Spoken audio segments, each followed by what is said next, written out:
Hello everyone, my name is Khalid Sheikh. This is our first video lecture. Today we are going to start 12th first chapter, solid state. So let's start. We know that the matter is made up of constituent particles. What are the constituent particles? Atoms, ions and molecules. These are the constituent particles which are necessary or required to form a compound. When these molecules come close to each other and go far from each other, then the state of matter changes.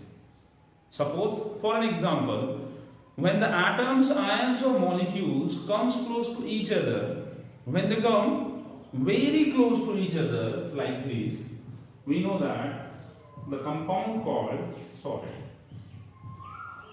On giving it temperature or losing the pressure, the molecules go far from each other and the state of matter changes from solid to liquid. Similarly, as we apply more heat to the molecules go more far from each other and the liquid state converts into the gaseous state. And also we know about that. To hold these molecules together, the force required is called intermolecular force of attraction. In solid state, intermolecular force of attraction is very strong. In liquid state, intermolecular force of attraction is quite weak. In gaseous state, the intermolecular force of attraction is very weak. In 11th standard, we already studied about liquid and gaseous part. We already studied about liquid and gaseous part in 11th standard. This is quite a basic of the solid state. I am not going to revise the liquid and the gaseous state. I am going to come directly on solid. Okay. We know that हम जानते हैं कि हम solid को liquid में convert कर सकते हैं, लिक्विड को गैस में कन्वर्ट कर सकते हैं. सिमिलरली हम गैस को फिर से लिक्विड और फिर से सॉलिड बना सकते हैं, है ना. हम अगर सॉलिड को टेम्परेचर देते हैं तो लिक्विड में कन्वर्ट होता है और टेम्परेचर देते हैं तो गैसेस में कन्वर्ट होता है. अगर इसका टेम्परेचर रिमूव करते हैं या फिर प्रेशर लगाते हैं तो गैसेस लिक्विड में कन्वर्ट होती है. On more applying the pressure or releasing the temperature, liquid converts to solid. Okay. तो लिक्विड और गैसेस का पार्ट हमने जो है ये 11th में सीखा हुआ है. Now we are going to study about solid state. ठीक है, तो हमने तो ये समझ लिया कि मैटर जब सॉलिड तैयार होता है तो कब कैसे तैयार होता है, जब एटम्स, मॉलिक्यूल्स और आयंस, इन्हीं को हम क्या कहते हैं, कंस्टिट्यूएंट पार्टिकल्स. कंस्टिट्यूएंट पार्टिकल्स जब बहुत एक दूसरे के नजदीक आ जाते हैं, यानी कि जब उनमें इंटरमॉलिक्यूलर फोर्स ऑफ अट्रैक्शन जब बहुत स्ट्रांग होता है, तब ये बहुत एक दूसरे के करीब आ जाते हैं और तैयार होता है सॉलिड. अब सॉलिड दो तरह के होते हैं. Depending upon the arrangement of constituent particles, solids are of two types. The first one is crystalline solid. The second is amorphous solid. The first is crystalline solid. The second is amorphous solid. So what is the crystalline solid? हम अभी बात कर रहे थे कि solid जो है वो एटम्स, आयंस या फिर मॉलिक्यूल्स यानी कि कंस्टिट्यूएंट पार्टिकल से मिलकर बनता है. जब कंस्टिट्यूएंट पार्टिकल्स एक वेल डेवलप्ड मैनर में आ जाते हैं, यानी कि एक परफेक्टली अरेंज्ड मैनर में आ जाते हैं, तब ऐसे सॉलिड को हम क्रिस्टलाइन सॉलिड कहते हैं. ऐसे सॉलिड को हम क्या कहते हैं, क्रिस्टलाइन सॉलिड कहते हैं, जब जिनमें एटम्स का अरेंजमेंट या फिर आयन या मॉलिक्यूल, जिन्हें मैं क्या कहता हूं, कांस्टिट्यूएंट पार्टिकल्स, इनका अरेंजमेंट कैसा होगा, परफेक्टली ऑर्डर्ड अरेंजमेंट रहेगा. इसे हम क्या कहते हैं, crystalline solid. In this solid the intermolecular force of attraction is uniform. हर एक atom, each atom is surrounded by the equal number of atoms. If I am talking about this atom, then this atom is surrounded by 4 different atoms. ये भी atom 4 different atoms से surrounding में है, ये भी atom अगले 4 से surrounding में रहेगा. तो इसका net intermolecular force of attraction जो आएगा वो कैसा रहेगा, सिमेट्रिकल. इसलिए ये सॉलिड होते हैं बहुत स्ट्रॉन्ग. ये सॉलिड कैसे होते हैं, बहुत स्ट्रांग होते हैं. इनके मेल्टिंग पॉइंट बहुत ज्यादा होते हैं, इनके बॉइलिंग पॉइंट बहुत ज्यादा होते हैं, और अगर आप इन्हें मारोगे तो ये ब्रिटल इन नेचर होते हैं क्योंकि ये हार्ड होते हैं.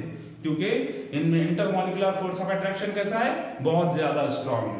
The second one is amorphous solid. जब कंस्टिट्यूएंट पार्टिकल्स का अरेंजमेंट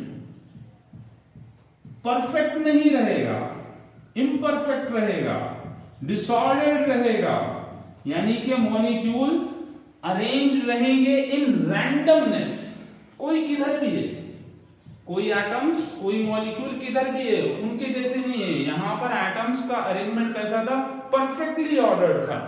यहां पर एटम्स का अरेंजमेंट कैसा है, परफेक्टली ऑर्डर्ड नहीं है, रैंडमनेस में है। ऐसे सॉलिड को हम कहते हैं अमॉर्फस सॉलिड। इसे हम क्या कहते हैं, अमॉर्फस सॉलिड कहते हैं। इनमें एटम्स का अरेंजमेंट परफेक्ट नहीं होता है। या फिर हम कह सकते हैं कि इनमें रिपीटिंग पैटर्न एक कुछ दूरी तक हो सकता है। The repeating pattern may be for a short distance, एक शॉर्ट डिस्टेंस तक के लिए रिपीटिंग पैटर्न बता सकते हैं। जैसे कि यहां पर आप देख पा रहे हो कि कुछ दूरी तक रिपीटिंग पैटर्न में है, लेकिन फिर आगे ये पैटर्न ब्रेक हो जाता है, मॉलिक्यूल आगे कहीं भी निकल जा रहे हैं। इसे हम कहते हैं अमॉर्फस सॉलिड। अगर मैं आपको इसका एग्जांपल बताऊं कि अमॉर्फस सॉलिड कौन होते हैं, the best example that we have seen, घी यानी कि दूध। अब घी जो होता है वो अमॉर्फस सॉलिड है।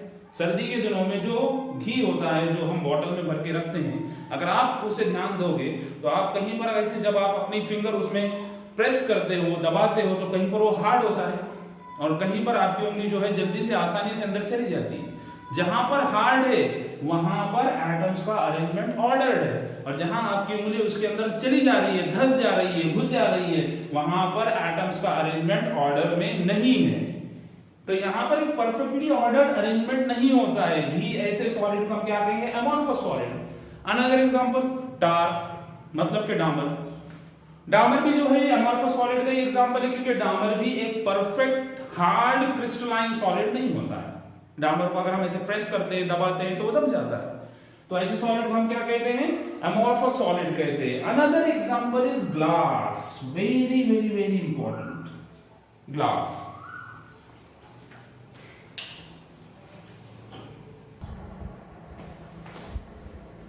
So glass is a very important example of amorphous solid.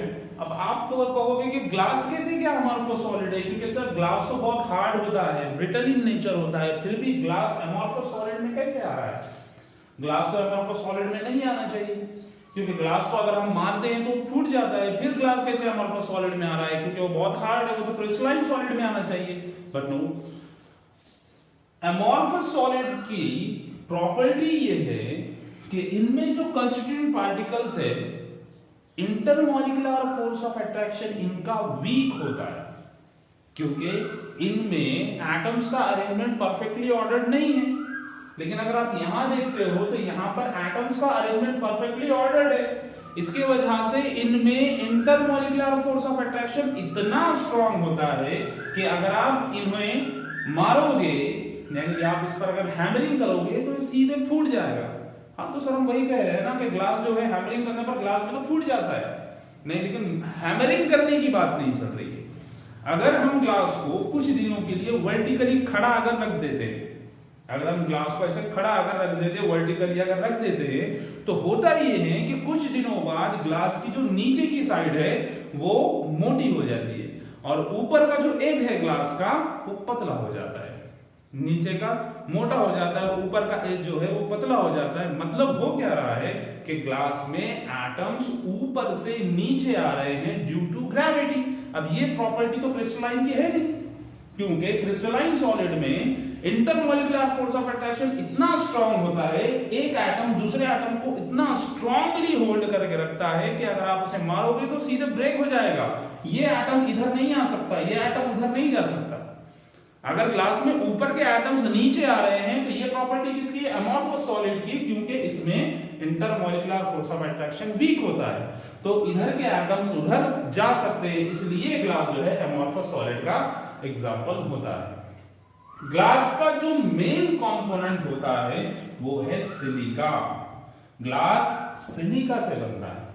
Silica मतलब कि सैंड, मिट्टी, SiO2, सिलिकॉन ऑक्साइड भी जिसे आप कह सकते हो। तो ग्लास जो है सिलिका से बनता है, सैंड से बनता है, इसलिए ग्लास शायद ही सस्ते हुआ करते हैं, लेकिन हम बहुत सारे different type of glasses use करते हैं, है ना। हम हमारे वॉल क्लॉक के लिए ग्लास अलग यूज करते हैं, हमारे रिस्ट वॉच के लिए ग्लास अलग यूज करते हैं, मोबाइल के ग्लासेस अलग आते हैं, जो मिरर पर होते हैं वो ग्लासेस अलग होते हैं, जो कार पे हम लगाते हैं वो ग्लासेस अलग होते हैं। हम different types of glasses use करते हैं। तो हम जब different type of glasses use करते हैं तो जाहिर बात है उनकी स्ट्रेंथ भी अलग होती है, किसकी स्ट्रेंथ ज्यादा होती है, किसी की स्ट्रेंथ कम होती है। तो क्या इसका मतलब ये है कि हर एक में अलग कंपोनेंट है? नहीं, सब में यही कंपोनेंट है। आप कोई भी ग्लास यूज करो उसमें जो है सिलिका ही होता है। फिर सब ग्लास की प्रॉपर्टी चेंज क्यों होती है? क्योंकि उसमें अलग अलग और कंपोनेंट मिलाए जाते हैं। जैसे कि इसी के अंदर जो है सोडियम ऑक्साइड मिलाया जाता है Na2O3, सॉरी Na2O। इसके अंदर जो है बोरॉन ऑक्साइड मिलाते हैं हम B2O3। इसी के अंदर अल्यूमिना मिलाया जाता है Al2O3।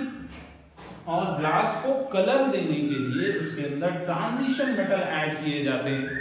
जैसे कि अगर आप कॉपर डालते हो तो ग्लास को ब्लू कलर आता है, ऐसे ट्रांजिशन मेटल डालने पर ग्लास को कलर आते हैं। ठीक है, so up to this is the example of glass which comes in amorphous solid and glass is made up of silica. To change the property of glass, to change the uses of glass, we add many more compound like sodium oxide, boron oxide and alumina to change the property of glass.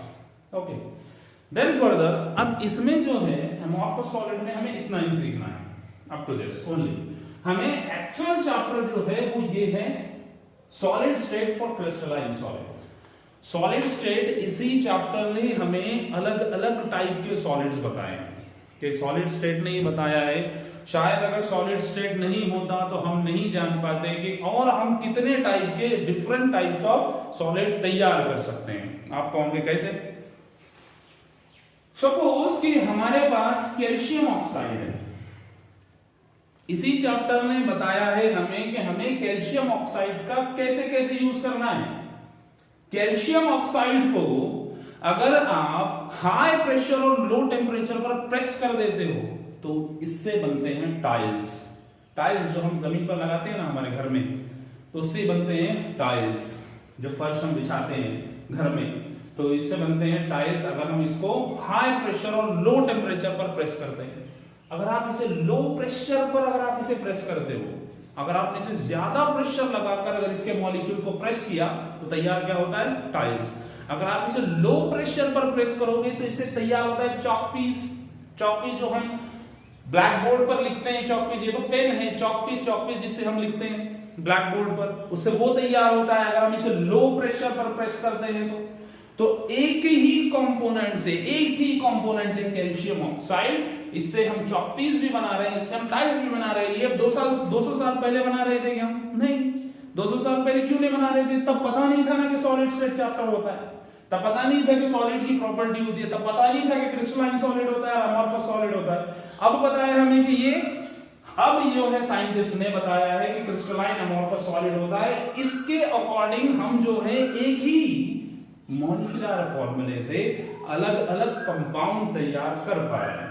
जैसे मैंने कहा calcium oxide से हम chalk piece भी बनाते हैं और tiles भी बनाते हैं। कैसे बनाते हैं? हाई प्रेशर लगा दो तो टाइल्स बन गया, लो प्रेशर लगा दो तो चॉक पीस बन गया। और दोनों का यूज हमारे लाइफ में उतना ही इंपॉर्टेंट है।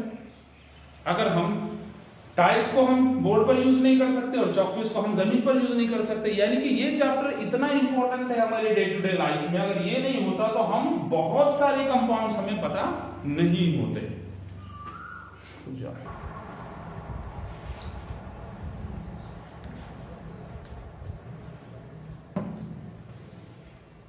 Now next is types of crystalline solid. Types of crystalline solid. अब क्रिस्टलाइन सॉलिड के हमें टाइप्स देखने हैं।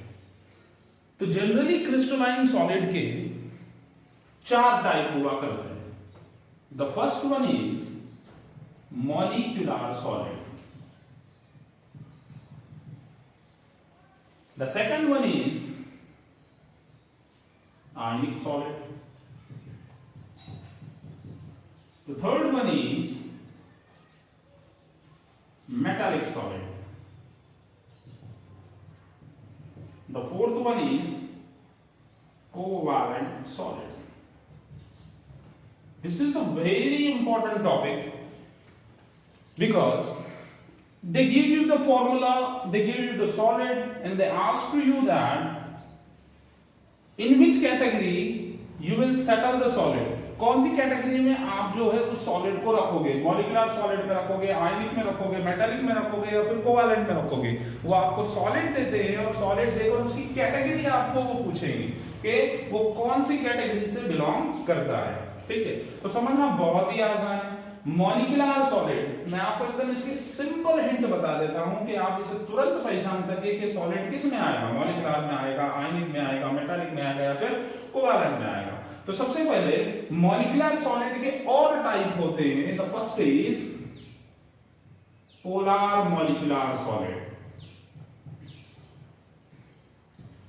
The second is non polar molecular solid, the third one is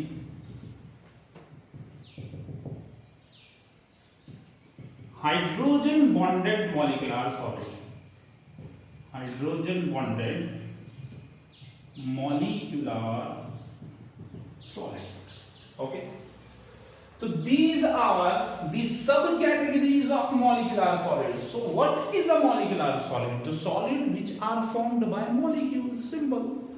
वो सॉलिड जो मॉलिक्यूल से मिलकर बनते हैं, but the solid which are formed by gaseous और लिक्विड मॉलिक्यूल्स, ये नॉर्मल स्टेट पर सॉलिड नहीं होंगे, ये नॉर्मल स्टेट पर सॉलिड नहीं होंगे। आप इन्हें सॉलिड बनाओगे।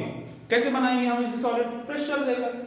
जब इसे हम हाई प्रेशर पर लगाएंगे तो ये मॉलिक्यूल इसके करीब आ जाएंगे और गैसेस या फिर लिक्विड सॉलिड बन जाएगी, और उस सॉलिड की जो कैटेगरी रहेगी उसे हम क्या कहेंगे? Molecular solid. राइट? तो अब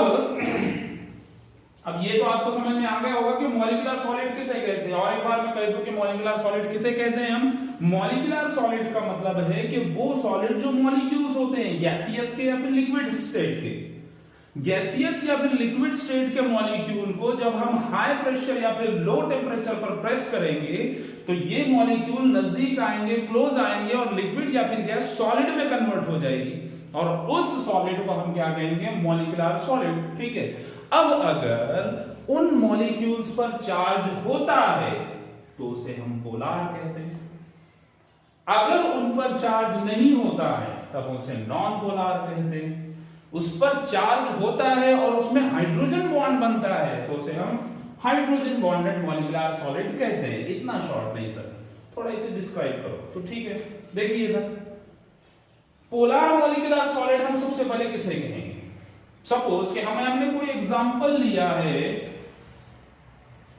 NaCl। नो, NaCl तो सॉलिड में ही आता है, इसलिए NaCl मैं उसके अंदर नहीं ले सकता हूं। मैंने सपोज एग्जांपल लिया है सल्फर डाइऑक्साइड का, सल्फर डाइऑक्साइड का एग्जांपल लिया है हमने। सल्फर डाइऑक्साइड जो है, सल्फर डाइऑक्साइड गैसियस स्टेट में होता है। कौन से स्टेट में होता है? गैसियस स्टेट में होता है। अब ये सल्फर डाइऑक्साइड के मॉलिक्यूल्स हैं, सल्फर डाइऑक्साइड का ये मॉलिक्यूल, सल्फर डाइऑक्साइड का ये दूसरा मॉलिक्यूल, सल्फर डाइऑक्साइड का ये और एक मॉलिक्यूल, ऐसे कई सारे मॉलिक्यूल्स है सल्फर डाइऑक्साइड के। अब सल्फर डाइऑक्साइड का मॉलिक्यूल जब आप इसे प्रेशर लगाओगे तो एक सल्फर डाइऑक्साइड का मॉलिक्यूल दूसरे सल्फर डाइऑक्साइड के मॉलिक्यूल को अट्रैक्ट करेगा, लेकिन किस बिना पर अट्रैक्ट करेगा? कैसे अट्रैक्ट करेगा? तो देखिए सल्फर की इलेक्ट्रोनेगेटिविटी ऑक्सीजन से कम होती है, ऑक्सीजन की इलेक्ट्रोनेगेटिविटी सल्फर से बहुत ज्यादा होती है, इसलिए क्या करता है? बॉन्ड में जो इलेक्ट्रॉन होते हैं ऑक्सीजन को उस साइड में खींचता है। ऑक्सीजन बॉन्ड के इलेक्ट्रॉन लेता है, इसलिए इस पर चार्ज आता है पार्शियल नेगेटिव, और इस पर चार्ज आ जाता है पार्शियल पॉजिटिव। वैसे इस पर चार्ज आता है पार्शियल नेगेटिव। सिमिलरली ऐसे होगा, इस पर चार्ज आएगा पार्शियल पॉजिटिव, इस पर आएगा पार्शियल नेगेटिव, इस पर आएगा पार्शियल नेगेटिव। अब क्या होगा? ये पॉजिटिव और नेगेटिव में हो जाएगी बॉन्डिंग। अब ऐसे कई सारे सल्फर डाइऑक्साइड के मॉलिक्यूल इस तरह का बॉन्ड बनाकर जुड़ जाएंगे, और ये जो सल्फर डाइऑक्साइड जो कैसा था? गैसियस, वो कन्वर्ट हो जाएगा सल्फर डाइऑक्साइड सॉलिड में। किसमें कन्वर्ट हो जाएगा? सल्फर डाइऑक्साइड जो गैसियस था वो सॉलिड में कन्वर्ट हो जाएगा। अब ये जो सॉलिड है सल्फर डाइऑक्साइड का, आप इसे क्या कहोगे कि ये मॉलिक्यूलर सॉलिड है। लेकिन मॉलिक्यूलर सॉलिड में कौन सी कैटेगरी वाला है? तो पोलर है। क्यों पोलर है? क्योंकि इस पर पोल्स तैयार हुए थे। क्या हुए थे? इसके ऊपर पोल्स तैयार हुए थे, इसलिए आप इसे क्या कहोगे कि ये पोलर मॉलिक्यूलर सॉलिड है। समझ में आ गई बात? तो पोलर मॉलिक्यूलर सॉलिड किसे कहते हैं? जो जनरली कैसे होते हैं? They are actual in gaseous और liquid state and due to the poles they attract each other and the gases और liquid state convert to the solid state and the solid is called as polar molecular solid. उसे हम क्या कहेंगे? Polar molecular solid कहेंगे। उस पे charges होते हैं, चार्जेस होते हैं इन पर। चार्ज का मतलब क्या जी? चार्ज का मतलब पोल। अब दो चार्ज है ना इस पर, अब दो एटम के बीच में तो दो ही चार्ज रहने वाले हैं। दो चार्ज को हम कहते हैं डायपोल। क्या कहते हैं इसे? डायपोल। इसका डायपोल इसके डायपोल को अट्रैक्ट कर रहा है। समझ रहे हो बात? ये डायपोल इस डायपोल को अट्रैक्ट कर रहा है। दो पोल के बीच में अट्रैक्शन हो रहा है, इसलिए हम इसे कहते हैं डायपोल डायपोल इंटरैक्शन। क्या कहते हैं इसे? Dipole dipole interaction. Dipole dipole कैसे किया? ये एक पोल, ये एक पोल, सॉरी ये एक पोल और ये एक पोल, पहले मॉलिक्यूल का एक पोल, दूसरे मॉलिक्यूल का एक पोल, इनके बीच में पहले अट्रैक्शन हुआ। अब वैसे ही सल्फर डाइऑक्साइड का मॉलिक्यूल इधर भी तो रहेगा, यहां पर भी चार्ज रहेगा, पार्शियल पॉजिटिव पार्शियल नेगेटिव, इनके बीच में भी अट्रैक्शन होगा। ये एक पोल, ये एक पोल, यानी कि एक मॉलिक्यूल दो तरफ से अट्रैक्ट हो रहा है, दो पोल से अट्रैक्ट हो रहा है, इसलिए हम इसे क्या कहते हैं? Dipole dipole interaction. This is the first category of molecular solid, जिसे क्या कहते हैं जी? polar molecular solid.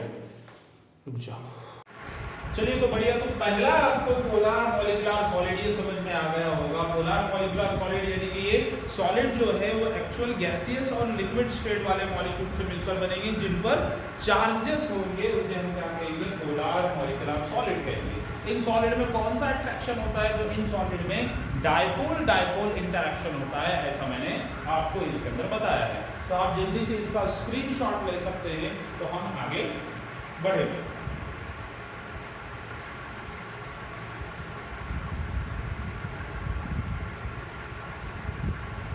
Yes, the second is non-polar molecular solid. Non-polar molecular solid simple है, वो मॉलिक्यूलर सॉलिड जिन पर चार्जेस नहीं रहेंगे। अब चार्जेस नहीं रहेंगे तो अट्रैक्शन कौन सा रहेगा? London weak dispersion forces. Non polar molecule दूसरे नॉन पोलर मॉलिक्यूल को अट्रैक्ट करेगा due to London weak dispersion forces, उसे हम क्या कहेंगे? Non polar molecular solid. For an example methane, CH4, for an example methane. अब मीथेन का एक मॉलिक्यूल मीथेन के दूसरे मॉलिक्यूल को अगर अट्रैक्ट कर रहा है, तो मीथेन पर तो कोई चार्ज होता नहीं है ना, और मीथेन कौन से स्टेट में होता है? गैसियस। इसलिए सबसे पहले मीथेन गैसियस स्टेट में होता है, इसलिए इसकी पहली कैटेगरी तो कौन सी हो गई? ये मॉलिक्यूलर सॉलिड। ये नेचुरली गैसियस स्टेट वाला मॉलिक्यूल है, इसलिए मॉलिक्यूलर सॉलिड में आ गया। करेक्ट है। अब मीथेन दूसरे मीथेन को अगर अट्रैक्ट कर रहा है, तो ये कौन सा अट्रैक्शन है? Intermolecular force of attraction is London weak dispersion forces. अब इस पर तो पोल नहीं है, चार्जेस नहीं है, इसलिए हम इसको क्या कहते हैं? Non polar molecular solid. वो गैसियस मॉलिक्यूल जिन पर चार्जेस रहेंगे, उनका अट्रैक्शन होगा, उनको हम क्या कहेंगे? Polar molecular solid. और वो गैसियस मॉलिक्यूल जिन पर चार्जेस नहीं है, उनका अट्रैक्शन हो रहा है, उनको हम क्या कह रहे हैं? Non polar molecular solid. Similar the third one is hydrogen bonded molecular solid. Very simple. इनकी तरह ही हाइड्रोजन बॉन्डेड मॉलिक्यूलर सॉलिड भी नेचुरली गैसियस या फिर लिक्विड ही रहेंगे। For example HCl, for example H2O। HCl का मॉलिक्यूल जब दूसरे HCl के मॉलिक्यूल को अट्रैक्ट करता है, तो एक HCl का मॉलिक्यूल जब दूसरे HCl के मॉलिक्यूल को अट्रैक्ट करता है, ऐसे क्लोरीन पर पार्शियल नेगेटिव चार्ज होता है, हाइड्रोजन पर पार्शियल पॉजिटिव, हाइड्रोजन पर पार्शियल पॉजिटिव चार्ज होता है, क्लोरीन पर पार्शियल नेगेटिव। अब ये इन पर भी डायपोल तैयार हुए, सिमिलर जैसे पोलर मॉलिक्यूलर सॉलिड में तैयार हुए थे। अब इनके पोल के बीच में भी होगा अट्रैक्शन, और इस अट्रैक्शन को हम क्या कहेंगे, हाँ डाइपोल डाइपोल इंटरेक्शन ही कहेंगे, लेकिन इसका सेपरेट नाम होता है, the name is hydrogen bonding. इसे हम क्या कहते हैं जी, हाइड्रोजन बॉन्डिंग। हाइड्रोजन बॉन्डिंग किसे कहते हैं, hydrogen bonding is an extra bond formed by an element with the hydrogen. Hydrogen bond जो है, कोई एलिमेंट हाइड्रोजन के साथ जो बॉन्ड बनाता है और वो एक्स्ट्रा बॉन्ड होता है, वैलेंसी से ज्यादा होता है, जैसे कि क्लोरीन एक ही बॉन्ड बनाता है, क्लोरीन का नेक्स्ट अगला बॉन्ड है, दूसरा बॉन्ड है, ज्यादा बॉन्ड है, एक्स्ट्रा बॉन्ड है। इस एक्स्ट्रा बॉन्ड जो हाइड्रोजन के साथ बन रहा है, इसको हम क्या कहते हैं, हाइड्रोजन बॉन्डिंग कहते हैं। तो वो मॉलिक्यूल जिनमें हाइड्रोजन बॉन्डिंग रहेगी और ये सॉलिड तैयार करेंगे, तो ऐसे सॉलिड को हम क्या कहेंगे, हाइड्रोजन बॉन्डेड मॉलिक्यूलर सॉलिड। क्या कहेंगे हम इन्हें, hydrogen bonded molecular solid.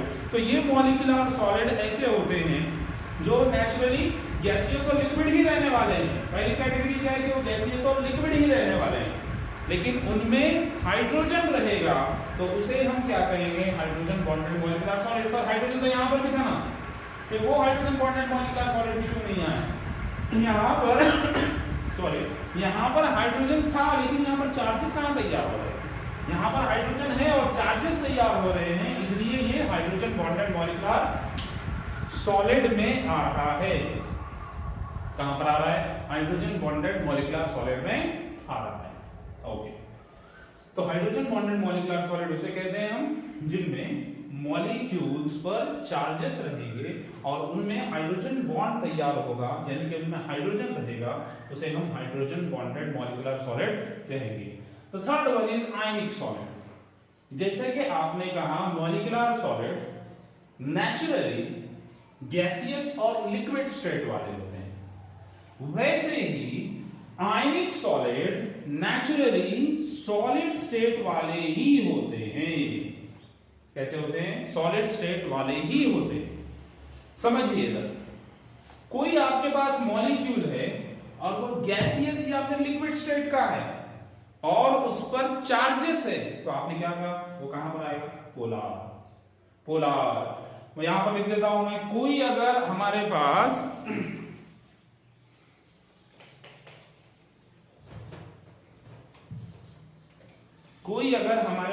Molecule है, एग्जांपल SO2, ये कैसा होता है, गैसियस,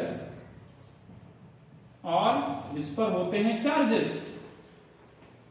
अगर वो गैसियस है, उस पर चार्जेस होते हैं, तो इसको आपने कहां पर रखा, पोलर मॉलिक्यूलर सॉलिड में रखा। कोई मॉलिक्यूल है आपके पास, एग्जांपल NaCl, नेचुरली ये कैसा होता है, सॉलिड, नेचुरली ये कैसा होता है, सॉलिड, और इस पर चार्जेस होते हैं, यानी कि सिर्फ कैटेगरी में चेंजेस कहा है, सिर्फ यहां है। नेचुरली कोई अगर गैसियस है, उस पर चार्जेस है, लेकिन गैसियस है, उसे आप क्या कहोगे, पोलर मॉलिक्यूलर सॉलिड। किसी पर अगर चार्जेस है लेकिन नेचुरली वो खुद सॉलिड ही है, इसे आपने सॉलिड बनाया था, इसे आपने सॉलिड बनाया था। और ये सॉलिड किसके वजह से बना था, पोलर अट्रैक्शन हुआ था, सल्फर ऑक्सीजन, दूसरा सल्फर ऑक्सीजन का बॉन्ड अट्रैक्शन हुआ था, वहां पर वो गैस सॉलिड में कन्वर्ट हुआ था, लेकिन ये नेचुरली सॉलिड ही रहेगा और इस पर चार्जेस रहेंगे, इसे हम क्या कहेंगे, आयनिक सॉलिड। वेरी सिंपल, कोई मॉलिक्यूल है हमारे पास, नेचुरली उस पर चार्जेस है और वो सॉलिड स्टेट में है, वो आयनिक सॉलिड है। कोई हमारे पास मॉलिक्यूल है, उस पर चार्जेस है लेकिन वो गैसियस या फिर लिक्विड स्टेट का है, वो कौन है, पोलर मॉलिक्यूलर सॉलिड है। ये आपको समझ में आ गया होगा। The third one is metallic solid. Metallic solid, सारे मेटल मेटालिक सॉलिड होते हैं, वेरी सिंपल, सारे मेटल मेटालिक सॉलिड हुआ करते हैं। Next one is covalent solid. अब ये दो कैटेगरी थे ना हमारे पास, पोलर का रिजेंबल क्या मिला हमें, आयनिक सॉलिड। पोलर और आयनिक में फर्क क्या है, पोलर और आयनिक में सिर्फ इतना फर्क है कि पोलर पे भी चार्ज होते हैं, आयनिक पे भी चार्ज होते हैं, लेकिन पोलर नेचुरली गैसियस या लिक्विड होता है और आयनिक नेचुरली सॉलिड होता है। अब नॉन पोलर और कोवैलेंट, नॉन पोलर को हमने क्या कहा कि उस पर चार्जेस नहीं होते हैं और वो गैसियस या फिर लिक्विड होता है, लेकिन कोवैलेंट में इस पर भी चार्जेस नहीं होते हैं और ये नेचुरली सॉलिड होता है, इसे हम कहते हैं कोवैलेंट सॉलिड। जैसे CH4, CH4 कैसा था जी? Non polar. नेचुरली कैसा था? गैसियस, है ना, जिस पर चार्जेस नहीं है और जो नेचुरली गैसियस स्टेट में होता है उसे आप क्या कहते हो? ये नॉन पोलर मॉलिक्यूलर सॉलिड है। कैसा है? नॉन पोलर मॉलिक्यूलर सॉलिड है। वैसे ही मेरे पास अगर कोई दूसरा मॉलिक्यूल है जैसे कि ग्राफाइट, ग्राफाइट किससे बनता है? कार्बन से। कार्बन कार्बन के बीच में कौन सा बॉन्ड है? कोवैलेंट। उनके बीच में चार्जेस है क्या? नहीं, चार्जेस है नहीं, नॉन पोलर ही है वो भी। लेकिन नेचुरली कैसा है? सॉलिड। जो नेचुरली सॉलिड रहेगा चार्जेस नहीं रहेंगे उसे हम क्या कहेंगे? कोवैलेंट। जो नेचुरली गैसियस रहेगा उस पर भी चार्जेस नहीं रहेंगे उसे हम क्या कहेंगे? Non polar. ये दोनों के बीच का सिर्फ फर्क क्या है कि नेचुरली सॉलिड होते हैं और ये नेचुरली गैसियस होते हैं, दोनों पर भी चार्जेस नहीं होते हैं। ये दोनों के बीच का फर्क क्या है कि ये नेचुरली गैसेस होते हैं, ये नेचुरली सॉलिड होते हैं, दोनों पर भी चार्जेस होते हैं। जिन पर जो चार्जेस होते हैं और जो नेचुरली गैसियस स्टेट के होते हैं उसे हम क्या कहते हैं? Polar molecule. और जिन पर चार्जेस होते हैं और जो नेचुरली सॉलिड स्टेट के होते हैं उसे हम क्या कहते हैं? आयनिक सॉलिड। तो इस तरह से ये कैटेगरी है। इन 4 कैटेगरी और इनके 3 सब कैटेगरी, इनके अंदर जो है पूरा सॉलिड स्टेट छुपा होता है। फॉर एग्जांपल सपोज मैंने आपको कोई भी सॉलिड दे दिया, कोई भी मैंने आपको सॉलिड दे दिया और मैंने कहा कि आपको ये कौन सी कैटेगरी में आएगा, ये कौन सी कैटेगरी में आएगा?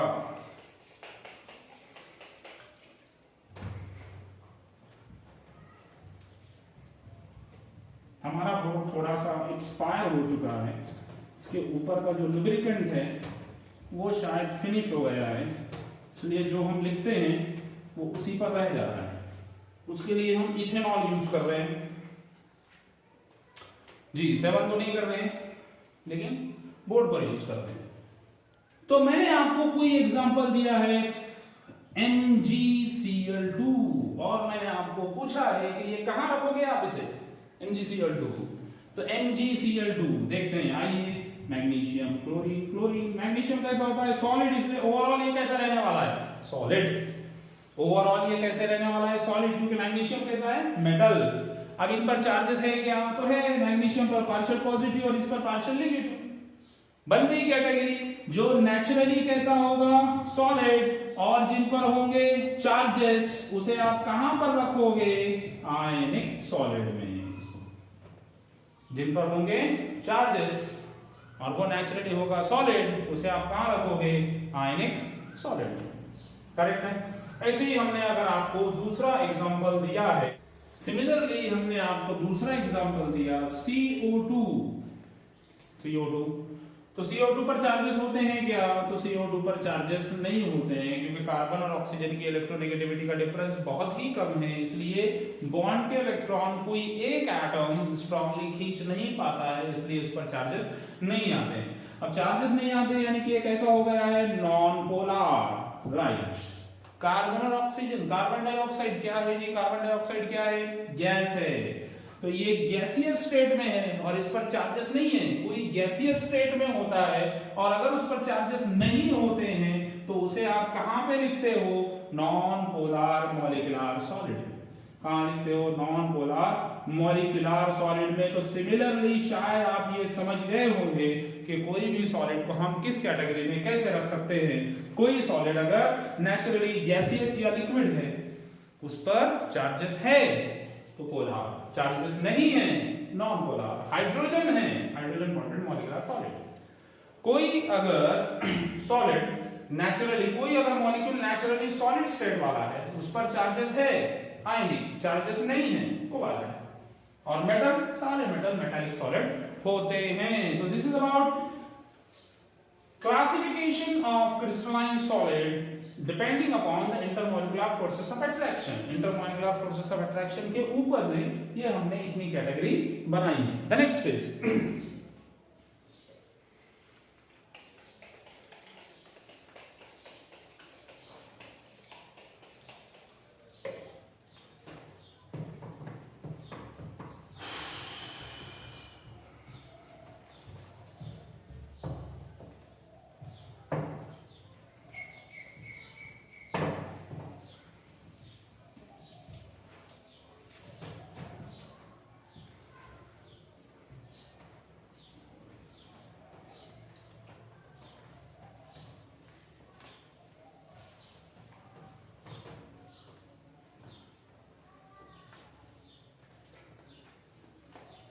जी। तो अगला है, नेक्स्ट इज यूनिट सेल। एक बार मैं पेन में इंक डाल देता हूं। जी। तो जैसा कि अभी हमने सीखा कि क्रिस्टलाइन सॉलिड किसे कहते हैं, the solid which are formed by the perfectly ordered arrangement of constituent particles.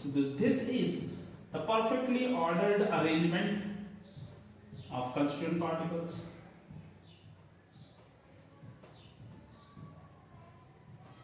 तो ये कोई क्रिस्टलाइन सॉलिड है।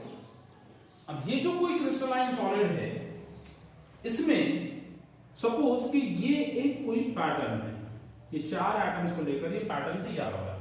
कैसा पैटर्न तैयार हो रहा है? स्क्वायर पैटर्न तैयार हो रहा है, ठीक है ना, स्क्वायर पैटर्न तैयार हो रहा है। सेम यही पैटर्न यहां पर भी रिपीट हो रहा है, सेम यही पैटर्न यहां पर भी रिपीट हो रहा है, सेम यही पैटर्न इधर भी रिपीट हो रहा है, नीचे भी रिपीट हो रहा है, आगे भी रिपीट हो रहा है। यह पैटर्न रिपीट होता चला जा रहा है।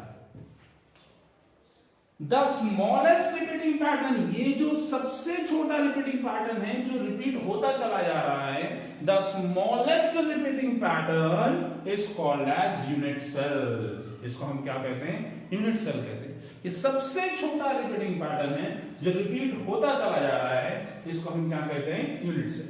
अब ऐसे ही अगर unit cell unit cell unit cell unit cell मिल जाते हैं, ये सारे यूनिट सेल अगर मिल जाते हैं, ठीक है ना, तो अब इससे तैयार होता है लैटिस। क्या तैयार होता है जिससे? लैटिस। लैटिस का मतलब होता है जाली। जाली जाली जो होती है ना, तो जाली को हम क्या कहते हैं? लैटिस। नेट जाली, इसको हम कहते हैं लैटिस। अब इन्हीं ऐसा ये जो लेयर तैयार हुआ, ये जो बॉल्स का, ये एटम्स का, मॉलिक्यूल्स का, दैट इज कांस्टिट्यूएंट पार्टिकल्स का, ये जो लेयर तैयार हुआ है, इसी के ऊपर अगर मैं दूसरा लेयर अगर रख दूं, यही लेयर के ऊपर अगर मैं दूसरा लेयर रख दूं, यानी कि अगर मैंने इस स्क्वायर के ऊपर दूसरा स्क्वायर अगर रख दिया, सर उसके ऊपर कहां रखा आपने? हाँ, उसके ऊपर ही रखा है ना। अगर उसके ऊपर पूरा रख दूंगा मैं, तो मुझे पीछे वाला कहां दिखेगा? नहीं दिखेगा ना, एक ही दिखाई देगा। इसलिए मैं क्या, उसके ऊपर ही रखा हुआ है वो, मैं उसे साइड से हट के देख रहा हूं, मैं उसे साइड से हट के देख रहा हूं, इसलिए मुझे वो ऐसे क्रॉस दिख रहा है। वो क्रॉस है नहीं, वो उसके ऊपर ही है, एग्जैक्ट ऊपर है। हम साइड से होकर उसे देख रहे हैं, इसलिए हमें वो साइड में दिखाई दे रहा है, ठीक है ना। तो अगर मैं इसी लेयर के ऊपर इसे लेयर रखते जाऊं, तो ये स्क्वायर के ऊपर स्क्वायर मिलकर क्या बनेगा? क्यूब। क्या बनेगा? क्यूब। इसी क्यूब को मैं क्या कहता हूं? लैटिस। इसी क्यूब को मैं क्या कहता हूं? Unit cell. ये यूनिट, सर ये भी तो आपने यूनिट सेल कहा। हाँ, ये भी यूनिट सेल है। ये 2D डायग्राम का यूनिट सेल है, 2D में है, 2 प्लेन के ऊपर ड्रॉ किया है। ये यूनिट सेल एक्चुअल जो सारे सब्सटेंस होते हैं वो कैसे होते हैं? 3D। तो ये 3D वाला यूनिट सेल है, तो इसे हम क्या कहते हैं? Unit cell. तो ब्रेविस कहता है कि अगर आप ये अरेंजमेंट को चेंज करते हो, ये अरेंजमेंट को चेंज करते हो, चेंज का मतलब है, चेंज का मतलब एक्चुअल है क्या? देखिएगा, तो चेंज का मतलब है कि अगर मैं ऊपर की लेयर को, ये जो ऊपर की लेयर है ना, इसे मैं थोड़ा ऐसा ऊपर उठा देता हूं, ऊपर उठा देता हूं ऐसे, मैंने एटम्स के बीच का डिस्टेंस चेंज नहीं किया, लेकिन एटम के नीचे का जो डिस्टेंस था उसे चेंज कर दिया। मैंने गैप बढ़ा दिया हम एटम का। अब जब एटम का आप गैप बढ़ाते हो, तो ये भी एक परफेक्ट ऑर्डर ही है। अब इसके ऑर्डर में तो कोई चेंज आया नहीं है, परफेक्ट ऑर्डर नहीं है अभी भी ये परफेक्ट ऑर्डर नहीं आता है, लेकिन अब जो इसका क्यूब तैयार हो रहा था उसका शेप चेंज हो जाएगा।